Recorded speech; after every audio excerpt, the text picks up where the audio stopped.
Mheshimiwa Mawadhe, huyu ni kijana yangu zamani sana, part of all this from Nyeri, and so and my colleagues here. I want to read this statement on behalf of all of us, and please don't be tired of coming, and we'll also not be tired of standing with our people, the Kenyan people. We'll be doing, as occasion demands, issue very straight and strong statements like the one we're about to issue, and we'll also go to the people. We will go everywhere as the good Lord enables us. So this is a statement by the People's Loyal Opposition, dated today, November 15th. And it's entitled, "We Reject the Proposed Experiments on Vaccination of Cattle in Kenya by the Kenya Kwanza regime." Good afternoon, ladies and gentlemen, and thank you for joining us today. I believe it's already afternoon. Yes, indeed.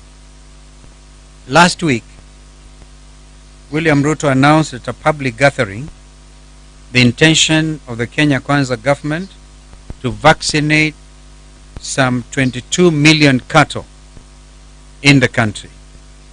Beyond this, the intention is to vaccinate all other bovines in the same manner.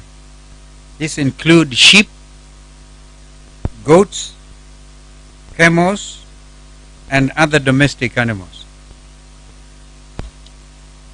The program has been proposed for the entire country over the coming few months and is being marketed as a part of the government's environmental protection efforts.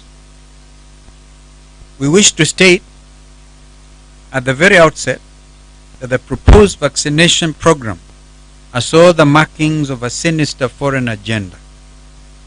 It does not augur well for the country's pastoralist group or groups and for this country as a whole.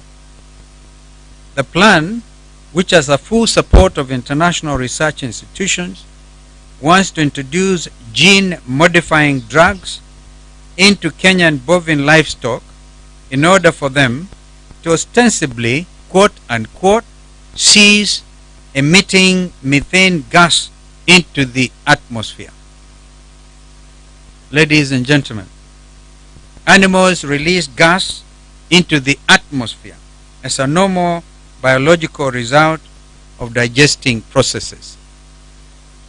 Those behind this plan claim that the animal's natural release of intestinal gas into the atmosphere as a means of relief from normal feeding and flatulence processes is hazardous to the environment.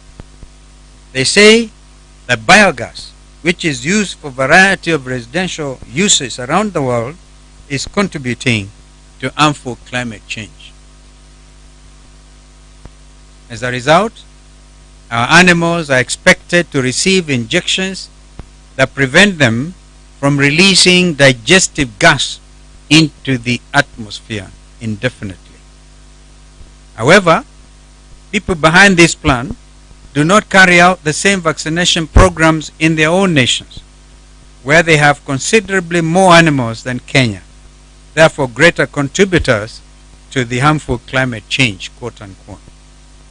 Indeed, we take note with alarm that these vaccinations that are developed overseas have been rejected everywhere else in the world, including their home country, the United States of America. As a People's Loyal Opposition, we reject these experiments in toto. Let everyone know that we will resist them to the very end.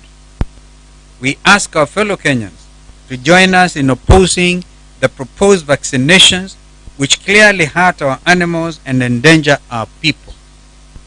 We have also been reliably informed on incontrovertible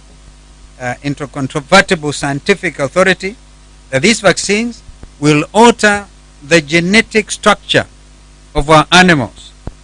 After one or two generations of vaccines, up to 36 months, reproduction of new life will begin to be plagued by issues. These issues include, but are not limited to, the birth of animals with severe biological malformations as a result of genetic manipulation. There will also be the difficulty of the animal's incapacity to reproduce completely. Some of these negative side effects will eventually be passed to human populations via the eating of contaminated animal farm produce.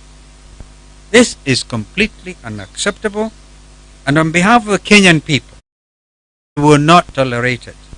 It is difficult to understand why the Kenya Kwanza dictatorship alone in the world agrees to make our country a testing ground for deadly experiments.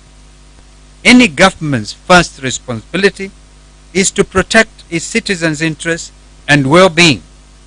It is unfathomable why Ruto's regime would want to do the contrary. The admission of these vaccines into Kenya is clearly irresponsible and risky. We must all stand up and oppose it. We also wish to point out that the vaccination exercise is only the harbinger of more sinister things to follow. The scheme is to eradicate farm animal production entirely. They will end production of beef and other bovine meats as we have traditionally known them in the country. The proprietors of these projects seek to replace farm foods with industrially generated synthetic meats. The negative consequences are twofold. The first issue is the deterioration of livelihoods in pastoralist communities. The second is, of course, human exposure to unusual industrial meats, the ramifications of which have yet to be completely investigated. Essentially, these are side effects. We are calling Kenyans to action by our presence today at this press conference. We urge you to oppose this nefarious act by this dangerous and unpopular regime. Pastoralists and other livestock owners have a responsibility to preserve their animals and livelihoods. Do not allow anyone to get near your animal under pretense of vaccination. Our food sovereignty, and that's important, our food sovereignty and security are not subject to compromise. Our animals and people's health are equally important.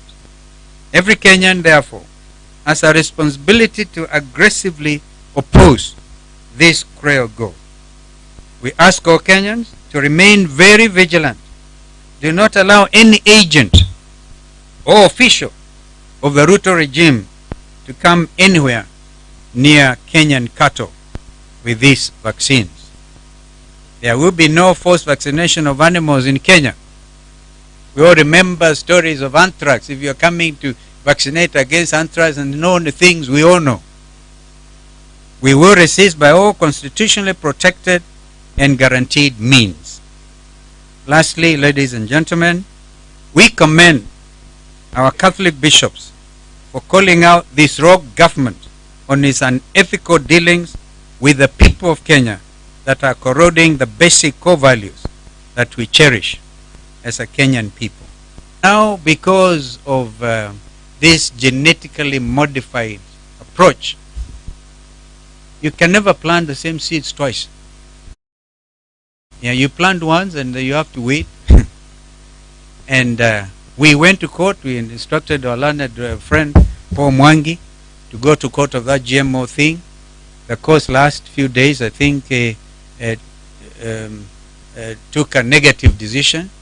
We have instructed Paul Mwangi again to go on appeal, because we must keep ourselves engaged on the welfare of our country. With the complications of chaff and sheaf. Yeah, sha and sheaf. Shisha, as Baba Yao calls them. Shisha. Yeah. Where are we going to get all these people? People with compromised immunity, and things. But while we are at it, we want to thank the good Lord for restoring the health of our brother here, Honorable Karima. He's here. I think you should really come and be seen, because he has come to invite us to attend an event at Ken on the 8th of next month. This gentleman has just come from treatment in India. And India has become now a health tourism destination. Instead of our people now benefiting, and this is the way we should look forward and create tourism around medicine. But instead we are dispatching our people all over, mainly to India. The story of Mheshimiwa Karima is amazing. People have written him off, but he's back. He received bone marrow transplant in India, and he's looking so well.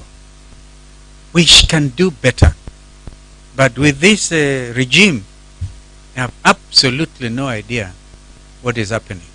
Instead, they are abusing bishops.